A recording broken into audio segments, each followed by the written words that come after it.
teachers and we lecture a lot, but a keynote address, that's greatness. Is technology and ethics in Economist's Ruminations. So I'll talk in two parts. First, I'll explain what I mean by these terms and then elaborate on it a little bit.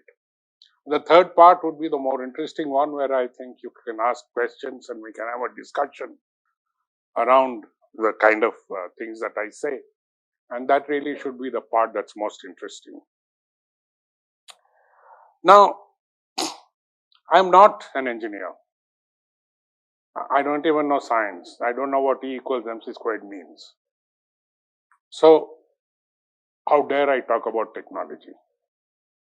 Now, this is a question that I think should be answered, and I answer it in my own way. And I say that science, for example, is the study of natural phenomena. And the concerns in science is to understand how nature works, the stars move and oceans move and all that kind of stuff, and try to find out underlying laws which try to explain their behavior. And you do this through the application of observation, logic, experiment. Now, that's the major concern of science, and that's something I don't know anything about. What is engineering then? I think the knowledge that you gain from science is applied to problems of production, to problem solving. Whereas a physicist is interested in how stars move and so on. Engineer is concerned about how to send a rocket to the moon. So there is a practical problem solving orientation. They all study the same kind of subjects, but there's a greater urgency towards doing something with the engineer than there is with scientist. So it's really a difference in approach. Practically in today's world, the engineer is more job oriented. Okay, that's fine, but then what is technology? And this is where I come into the picture, because I say that the engineer is interested in solving problems. Very true. But all engineering feats are not necessarily technology. I think ISRO did a great job in sending Mongolian by Mars. There are a lot of fancy science and engineering involved in science in terms of the calculation and understanding, and engineering in terms of the materials and making the rocket fuel and putting them all together. I think that's clear. But the point I'm making is that this is an engineering feat, but it's not technology, because it's not available to the masses. Engineering knowledge becomes technology when it becomes available in the market to people. So, the rocket to Mongolian is not technology, but Boeing and Airbus have planes that are technology. So, there is a certain market orientation, a response to market requirements that converts engineering feats into technological achievements. There's an economist called Mariana Mazzucato who has studied Apple in great detail. Now, Apple is known as a high-tech company. And she finds that it's really a design company at the end of the study. It says all the engineering that goes into Apple products, the touchscreen, the Wi-Fi, whatever, I'm not an engineer. I don't even know what goes into the iPhone. There are lots of things that go into the iPhone. And all these were funded by the US government through various programs, largely related to defense. What Apple's achievement lies in the fact that to take all these different things and put them in that little box you call an iPhone and design it to look nice and price it in a way that lots of people will buy. So Apple's contribution is taking known technology but putting it in a usable form in response to market signals and technology. So it is in this sense that I am talking about technology in what follows. I am not talking about scientific achievements or engineering feats. I'm talking about those that reach the market.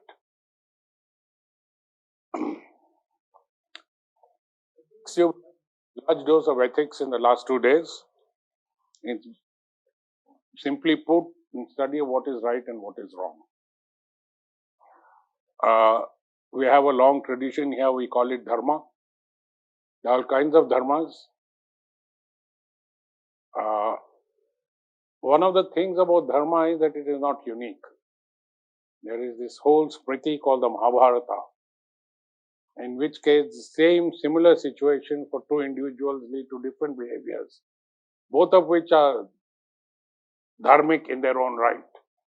You don't condemn.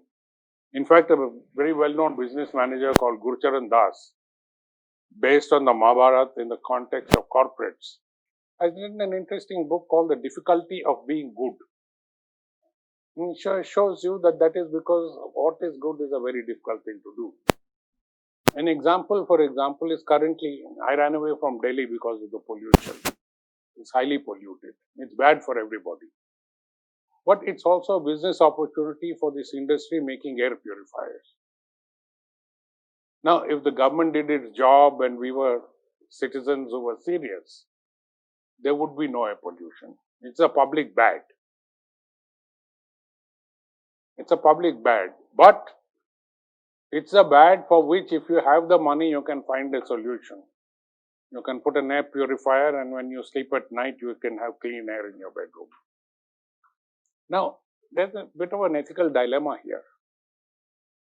I mean, you are basically making money out of a thing that gives people relief from a public bad, in which those who can afford it get relief and the others don't. And this is not a very uncommon thing. There is an Indian group which is known as being ethical and moral, the Tatas.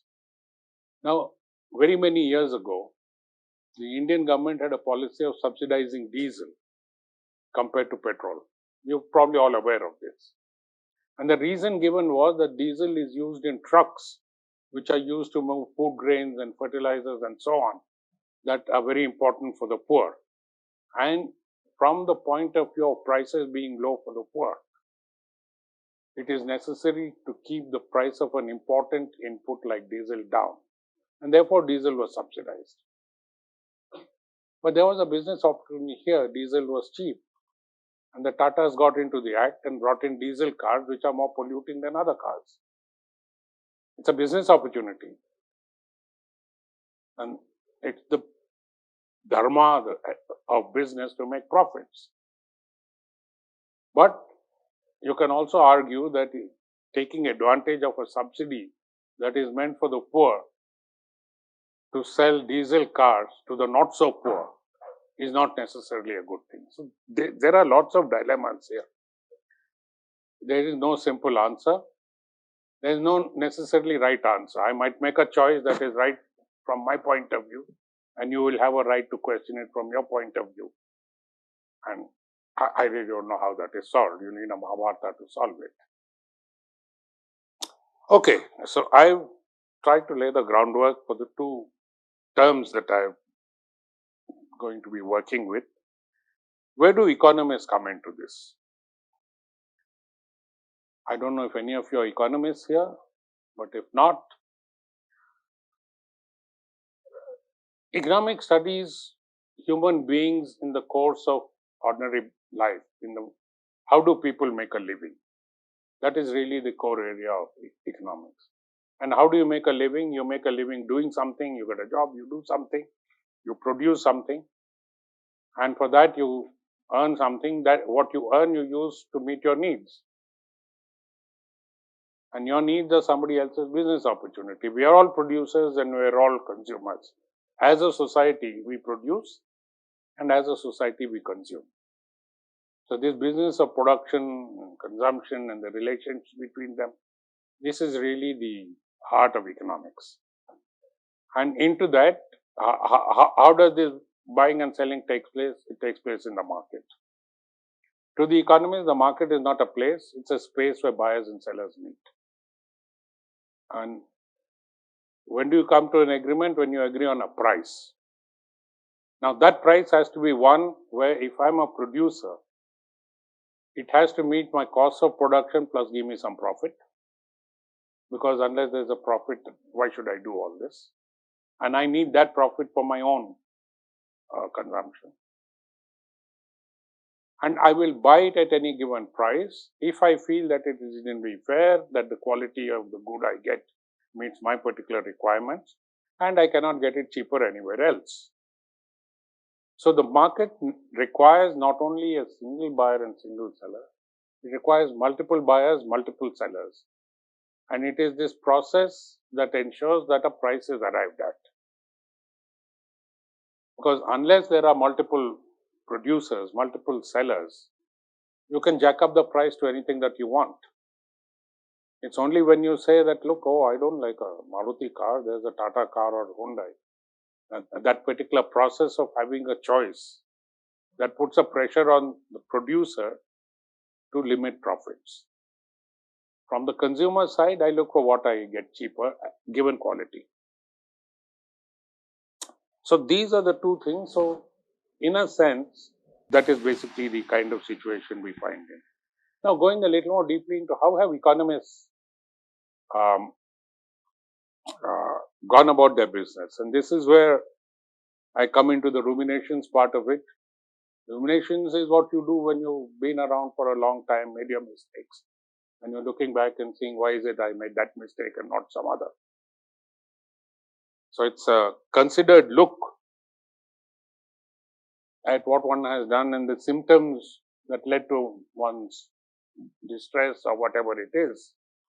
So looking at it from this particular point of view, when you look back on economics, there has been an undue emphasis on one particular kind of economics. There has been an undue emphasis on the kind of economics that believes man, and here the economics tends to be gender, whatever, the wrong side of it, man including woman or whatever, people are rational. Now, psychologists will not have much quarrel with this statement that people behave rationally. But the economist goes a step further and says rationality is measured by money. So I do whatever I can, and if I'm rational, I'll maximize my monetary return from that particular activity. This particular school is called Rational Expectations. It's largely rooted in the University of Chicago. And this is a key assumption in a lot of what happens. Yes, people say that there are some exceptions. Now, if I go by the strict definition of rationality, then it would be irrational of me to pay school fees for my children because I don't get a direct benefit of children. So yes, you accept that while we assume people are rational, some of them are stupid enough to pay their children's education. But with that little caveat, they proceed with the analysis, with the thinking.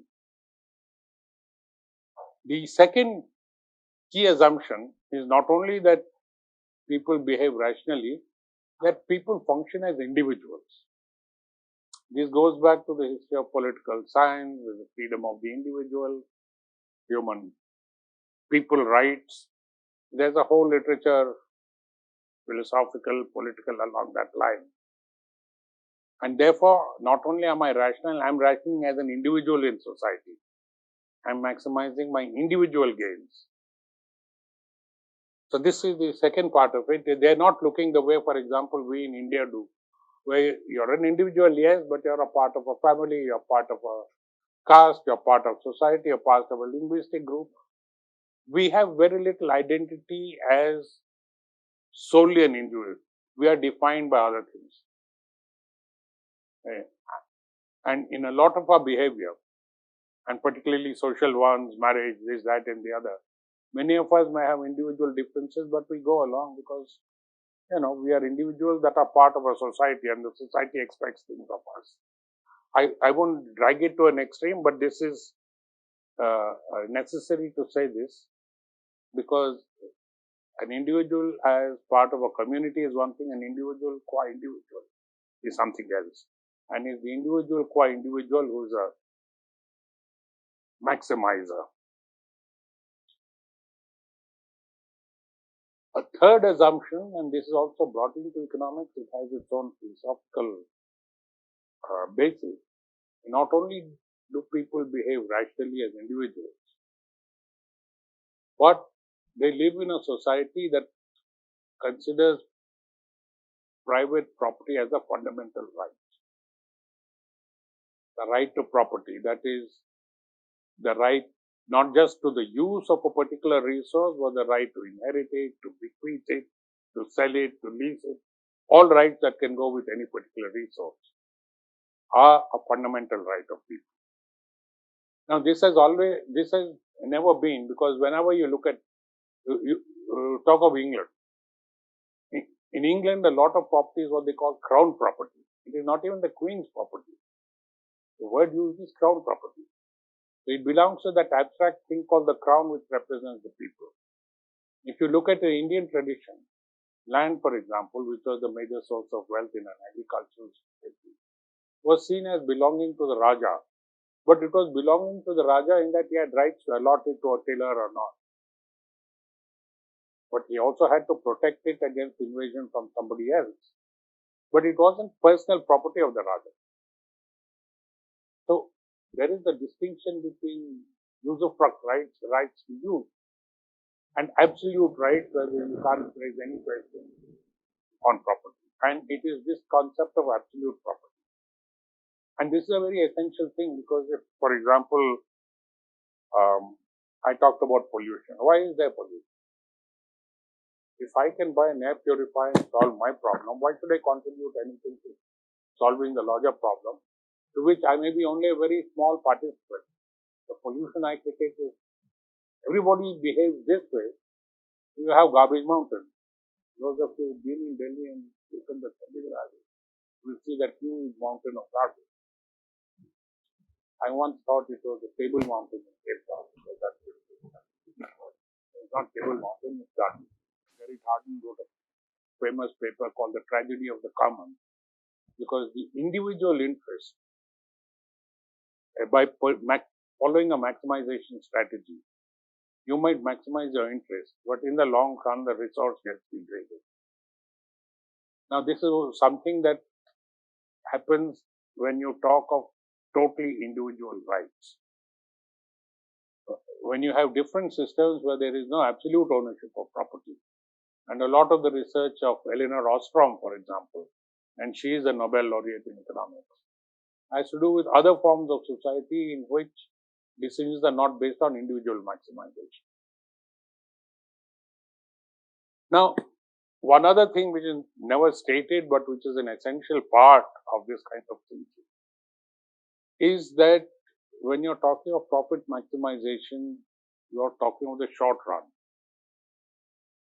You look at corporate behavior nowadays, if you follow the newspapers and so on,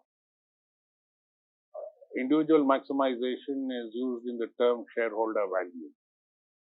I own a share in some company, the returns I get should be maximized, which is interesting in itself, because the company is not just owners of the company, but also workers, managers, customers, all of them are part of company ecosystem. But the company is to be run to maximize shareholder value. So that is the way this thing is presented. And how is shareholder value measured? In the immediate short run. So if you look every 3 months, you get companies that meet and say quarterly results. So what are the profits I made in the last 3 months, and what is the dividends I get, and so on. But one of the problems of this is, again, the problem of the commons. If a company behaves to maximize its return next 3 months, it may do things that compromise its long run existence. It may not invest enough in trying to get returns in the short run. You have to think, but then there's a famous remark by Keynes, in the long run we are all dead. So why should we? I will be dead, my kids, well, it's their headache. So this is part of the overall issue in which one school of economics looks at it. I've spent so much time on this because this is the dominant school. This is the economics that we are taught, this is the economics that we teach in our turn.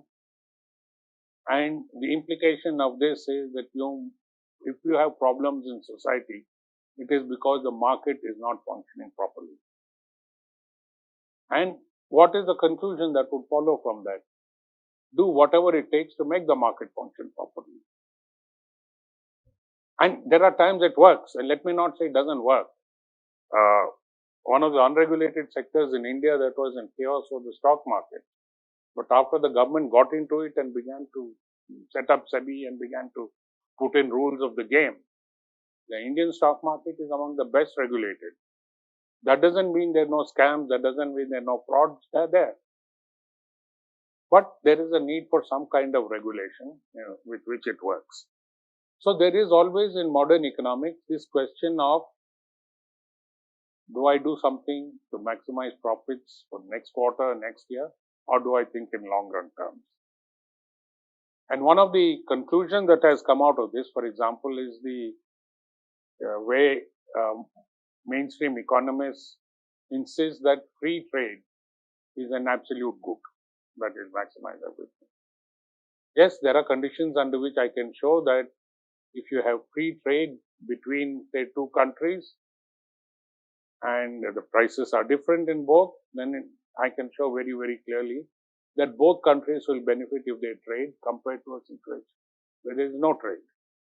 You can even show a weaker theorem which says that some trade is better than no trade. This can be done, and then you can prove these things mathematically, there is no issue on it.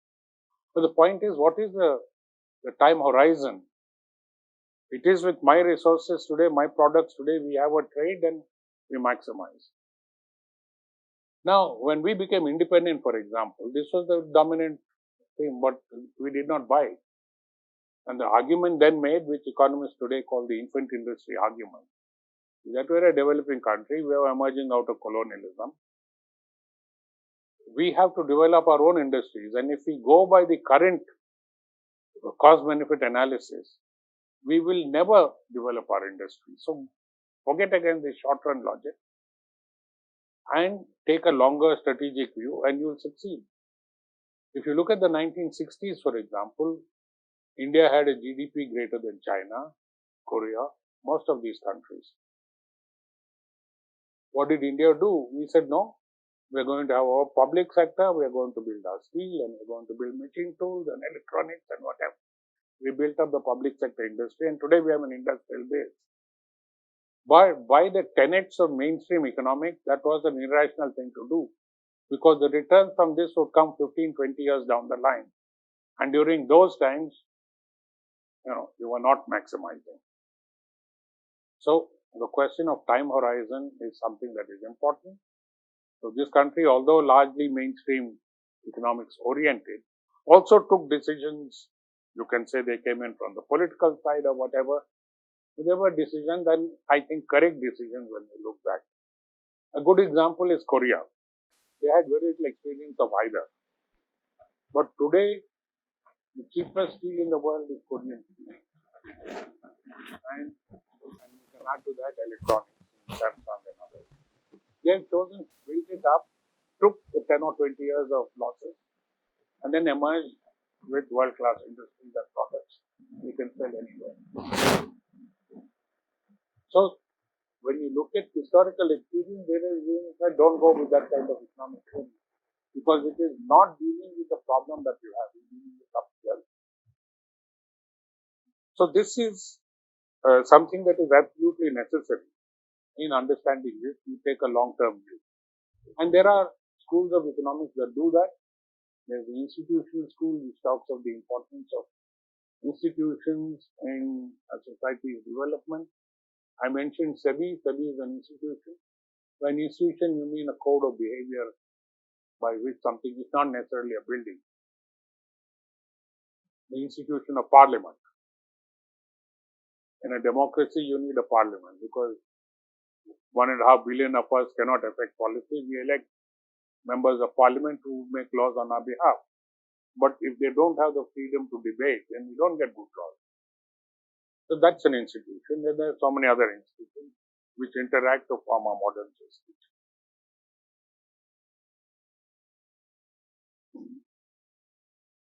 Now, one way, let me first talk of the school.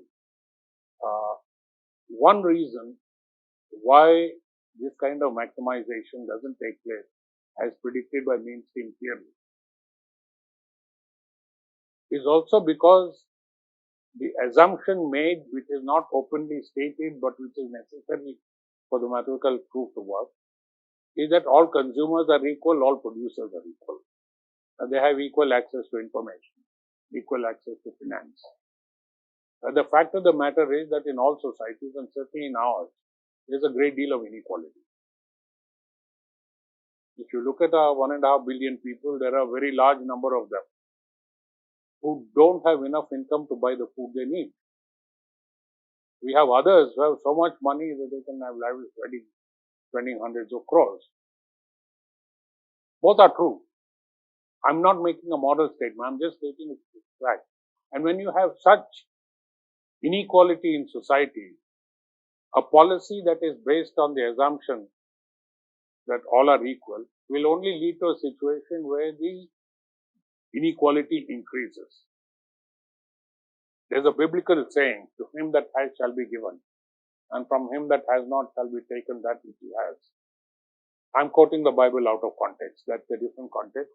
But that applies certainly to the way the economy functions. If you look at what has been happening in India, we had low rates of growth after independence, but there was much less inequality, not greater equality, much less inequality.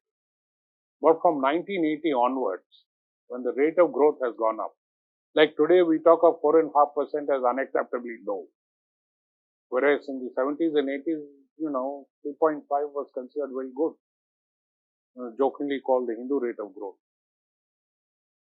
So there's been a shift, but in these particular years, inequality has increased phenomenally. Now, this has been shown by our latest Nobel Prize winner, Abhijit Banerjee, in a study he did in 2000, where what he did was he looked at data from the Income Tax Department. The Income Tax Department was set up in 1922. Now, only those who have income pay taxes. Now, if you're not in the list of the Income Tax Department, you're not in the rich list. Some have black money, you can put it aside. But by and large, only those with income pay taxes. And the system of taxation is progressive. In other words, the higher your income, the larger the proportion that you pay in tax. It's progressive taxation. So that's the way it goes. So, if you're just about making 5 lakhs or over 5 lakhs, you pay a very small amount. You're making a couple of crores, you pay a larger amount. Not in percentage terms, larger amount, proportionately larger. It's clear, isn't it? So, if you look at income tax return and try to do an analysis, then over time it should tell you whether the larger people are paying more tax or not. Now, what Abhijit Banerjee, he worked with Thomas Piketty, who has yet to get the Nobel Prize. They found that from 1922 to about the 40s, that's the time of turbulence with the war and so on, there was increasing inequality. In other words,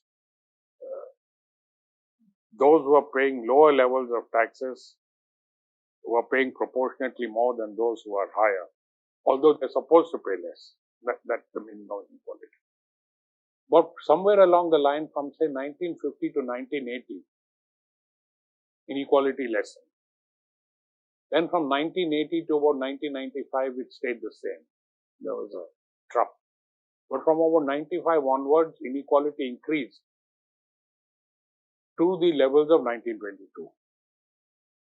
So this was, and the question that was being asked is, we were following a new policy, the new economic policy. It was leading to growth. Was that growth leading to lower or higher inequality? And this suggested it was leading to higher inequality. There was a bit of a furor about it, but the most interesting reaction is that of the government of India, which from 2000 onwards stopped publishing the income tax statistics. So if you ask me today what happened between 2000 and 2018 or so, I don't know. There's no data anymore. It just disappeared. And I can't get it under the right to information, because the right to information will only give me data that is available. And this data is not available in the sense that it's in lakhs of tax returns that are filed, nobody has compiled it. So, under the right, they say we don't have the information, can't give it to you. We don't collect, don't process information. So, this question of inequality becomes an absolutely critical one for countries like us, because inequality at the lower end basically means survival. If you look at the lower end in this country, you are talking about starvation rates. You are talking about child malnutrition. You are talking about a lack of education. You are talking about poor access to healthcare. Maternal mortality is ridiculously high in the country as a whole. In Kerala, it's up to the same level as Portugal, which means it's reasonable. But then you go up to MP, UP, Rajasthan, it goes to ridiculously high levels. Lack of access to healthcare. You can refine it further, but I won't do that. I'll just leave it at that. So we have parts of the country where things are sort of good, parts where they're totally unacceptable. But Kerala is also not necessarily the richest part of the country. The growth rate in Kerala has not been very high for the last 20-25 years. The growth rate in Gujarat has been very much higher, but these statistics are not good in Gujarat. If we take India as an average, we still have unacceptable levels of poverty. Now, poverty that we have is measured in a strange way. Our constitution guarantees education up to the age of 14, access to healthcare, etc. So, when economists first set out to measure poverty, they said that what is this that the state is not providing? It's providing schools, it's providing. So, basically, it's food. So, if your total expenditure in a given period of time was less than what it costs to get a certain basket of nutrition, they use the WHO norms per capita per day. So, in order to get that nutrition, what food do you need to buy? What are the current prices? And in order to get 2200 kilocalories per person per day on an average, how much should you spend? When this was done in 71, that was 20 rupees a month. For 20 rupees, you could buy that much. No, sorry. Yes, 20 rupees. You could buy enough. Now, this meant that you could keep body and soul together. It doesn't mean that you were healthy. It just means you didn't die. And that is our measure. Because if your total expenditure was above that, you are not poor. So, you must remember that when you talk of percentages below the poverty line, we are talking of this. We are not talking about people who are unable to pay school fees or rent, but who may be able to eat. Now, if this is it, what was the state of poverty at the time of independence? About 60% of the population, probably at a guess, we don't have figures. The population of India at independence was about 300 million. What's the population today? About 1.5 billion. It was 1.2 something at the last count, 2011. It will cross 1.5 billion now. But today there are more than 300 million poor people. That is the entire population of India at independence, by these definitions that I'm talking about. Now that number will vary to 290 or 350 depending upon whose calculation. I'm an economist and we are in the business of academic. We have to publish papers. And how do I publish a paper? I disagree with you. So we have these nice fights among economists. But at the end of the day, I can say this, that whether it is 300 or 320 or whatever, it is far too many people who are poor. On that we cannot disagree. We can make one other statement, that is, if you take it as percentage of the population, it was 60% who were poor at the time of independence, and it is now probably 30 or 31 or 32%. So percentage-wise, poverty has decreased. In absolute numbers, picture is not so good. Now, in a country of this sort, what is the kind of ethical imperative on the economist? If you're talking of right and wrong, can you talk in terms of a free trade policy? Can you talk in terms of a policy that makes the rich richer and leaves the poor where they are? The gap between the rich and poor keeps increasing. I think this is an ethical question. I can simply say that these are my assumptions, these are my analysis, this is my policy recommendation. Sure. But we are now talking about ethics and ruminations about ethics. And are there ways around this? Yes, there are schools of thought. Nobody has the perfect answer. But some of these insights, based on what I said about poverty and the poor and so on, There's a whole tradition that goes back to Karl Marx and his analysis of classes. Now, there's been a lot of historical experience, and whether Marx is right or wrong is open to debate. But the point is that the concept of class has a validity in economics which must be used, whether in the Marxist way or not. Furthermore, in this country, we have another category called caste. And there's a huge correlation between low caste and poverty. These are realities that cannot be ignored. So we cannot go with the assumption that by and large all are equal. So in this connection, we have to go forward. I only want to give a few more examples before I end. One of the things that we did was to say that, look, it's very expensive to invest in R&D. There is a lot of knowledge, there's a lot of technology available in the world, and we can bring it. And how can we bring it? We can talk to those who have the technology and persuade them to give it to us and pay a price for it. It's another good like anything else. So in the early years, in the 50s and 60s, when we were supposed to be communists, a lot of the technology came from Czechoslovakia, the Soviet Union, and places like that. Hindustan Machine Tools, for example, was built with Czech technology. Hindustan Aircraft had a lot of it. Bilai was Russian, a lot of this. It came in and we built our industrial structure. But very soon we realized that the Soviet Union itself was sort of falling back. We needed to go elsewhere. One of the big successes of bringing in technology is agriculture, what we call the Green Revolution. The Green Revolution initially was of the management of it was important because not just better seed or better fertilizer. It was a very carefully considered combination where you identified farmers with good land, good access to water, and then they were given better quality seeds which had been tested in laboratories.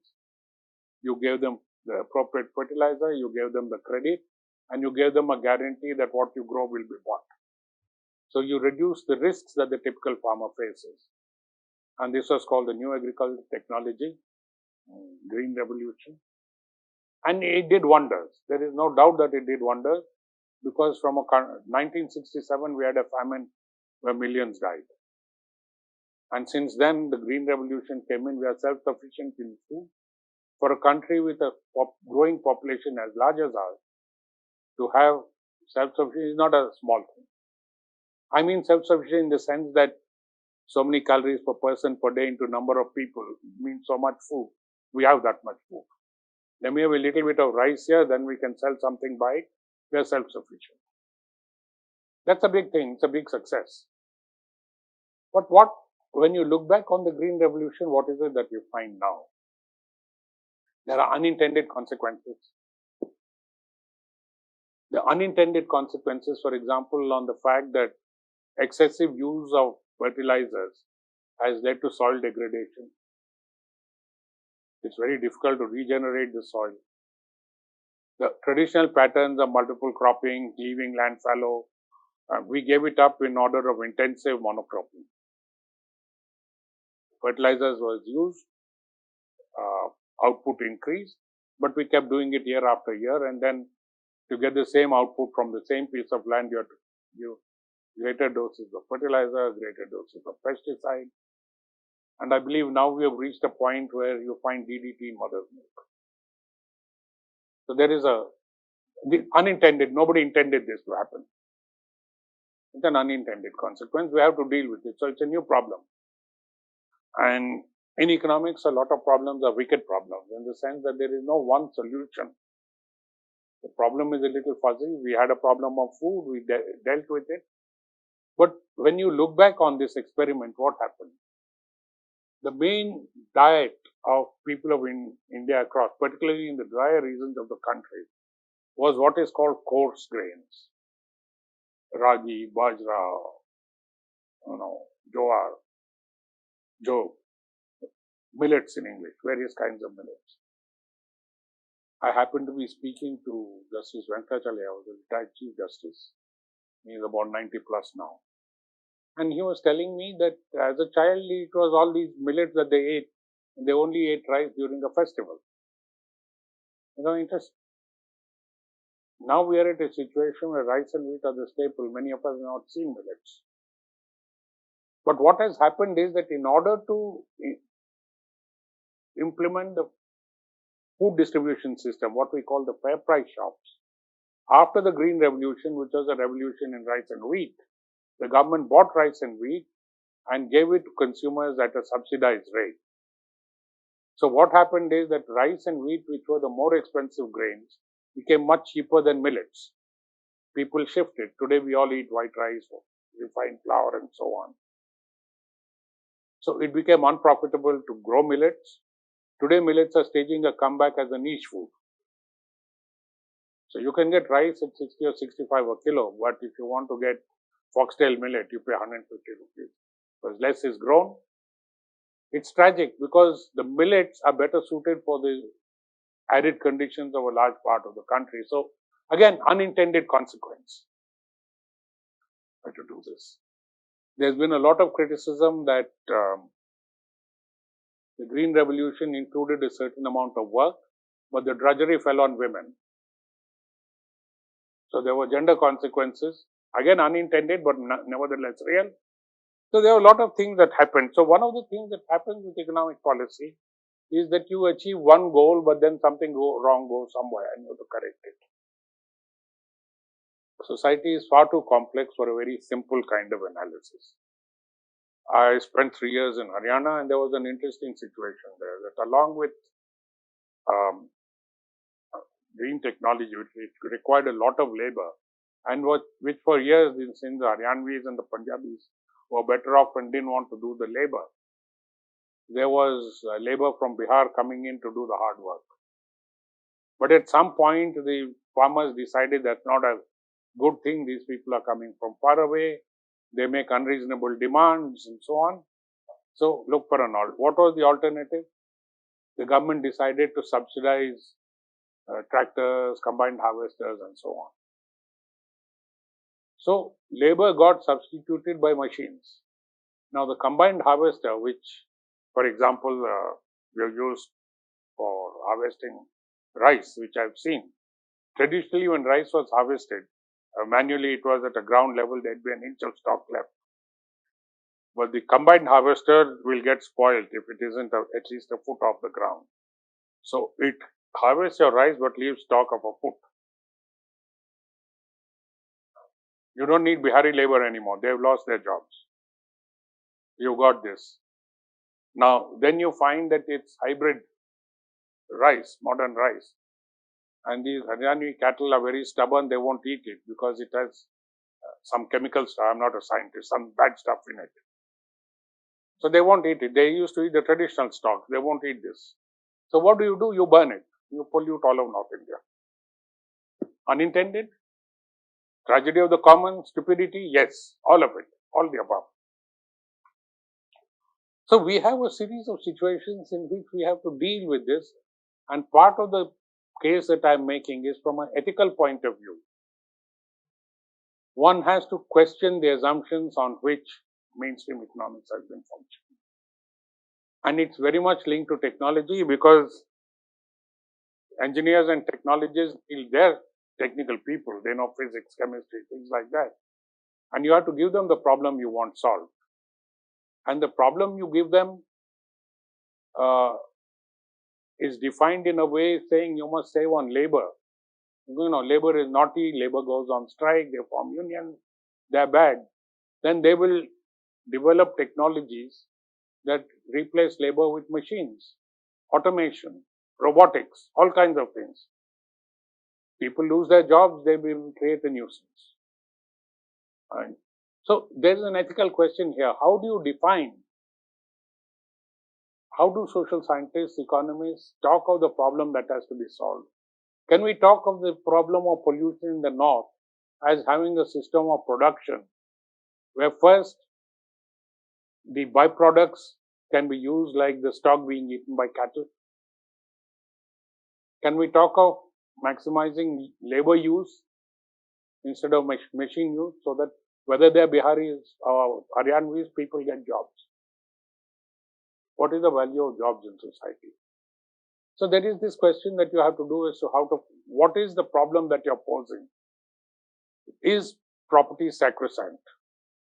Long ago, India decided that property is not a fundamental right. It is a right, but not a fundamental. We had to do this because you have to get rid of the privy purses of the princes. But whatever it is, that's it's not a fund. For example, if you have a house and they want to widen the road, the government can take it away from you by giving you compensation. You can't fight it. It's not an absolute fundamental right. If that is so, why not think of it in the more traditional terms that would encourage the use of collective action? People getting together to do things. But if you're going to do that, then one of the things that Eleanor Ostrom study shows, you need slightly different rules of the game. You need ways of decision making that are not based on short-term profit. You need people to agree on a policy, so you need consultative processes. Now, these are not parts of mainstream economics. What we need is what in recent research now is being called the solidarity economy. There are examples of this. You would have heard of Mohammed Yunus and Grameen Bank women's credit groups.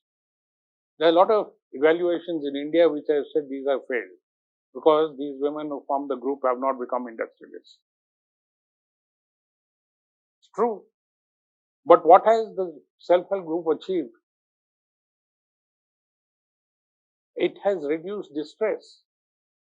It has given them scope for having a thing so that consumption can be made more consistent.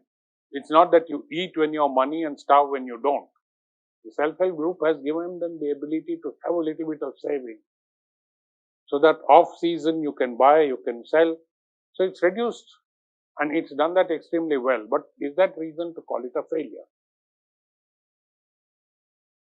Here in Karnataka, I was part of an evaluation group for technology developed at the Indian Institute of Science.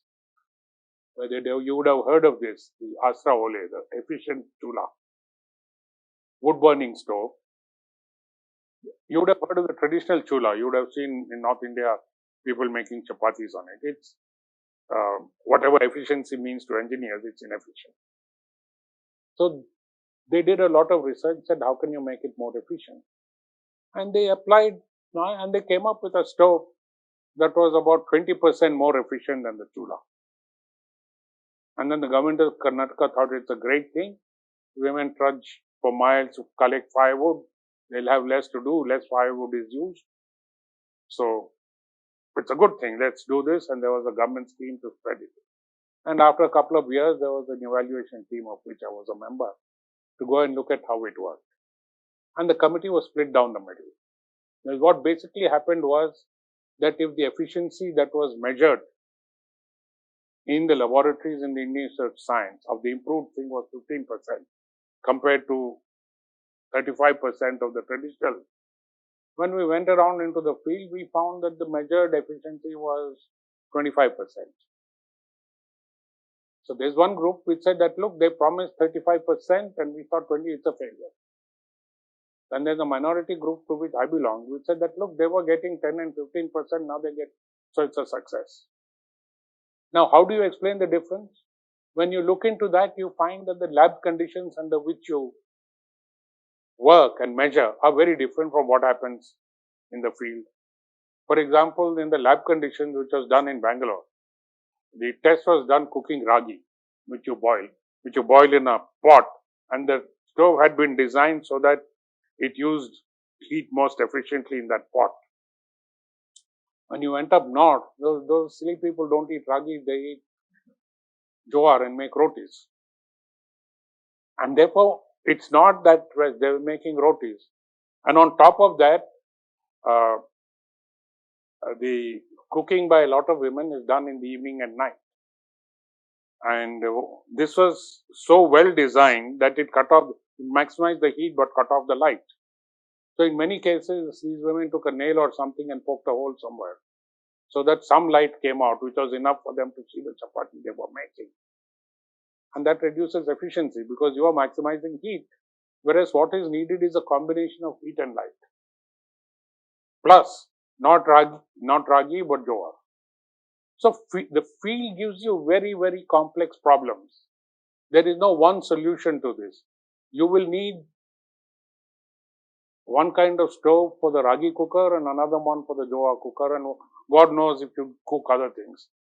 So problems are not as simple as we thought. It requires a lot of sophisticated science, but the failure has been ours from the point of view of economics and probably our policymakers, in that the problems we've asked engineers to solve have been based on a certain ideological framework, which, when I ruminate and look back, has not been in ethical terms the right one. Okay, I'll stop here.